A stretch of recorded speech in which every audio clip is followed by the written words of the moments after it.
of more fresh politics that continues at the highest level over a statement that is made by Rahul Gandhi.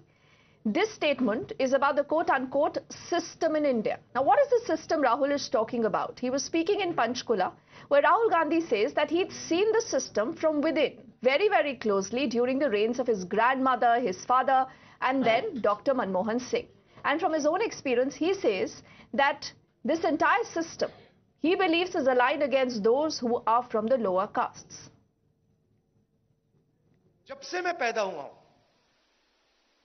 1970 जून 19 तब से मैं system के अंदर बैठा था।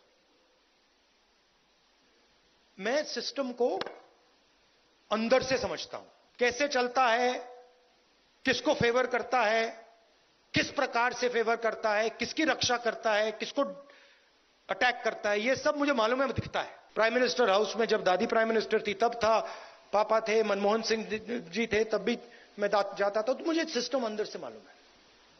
और मैं आपको कह रहा हूं, system is aligned against lower castes. Now, the Prime Minister has seized to that admission. In fact, he says that this is Rahul Gandhi himself saying that the admission that has happened, in fact, detailing much that has happened during his grandmother, his father, and then Dr. Manmohan Singh's rule, and he says that finally is admitted to whatever has happened in those terms. जब एक क्षेत्रीय पार्टियों ने कांग्रेस का मुस्लिम vote bank खा लिया, तब से कांग्रेस खुलकर और बड़े स्तर पर सांप्रदायिक साजिशें करने लगी है।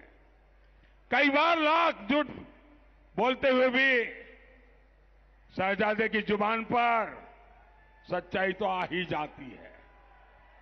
आज कांग्रेस के शहजादे ने एक बड़ा सच स्वीकार कर लिया।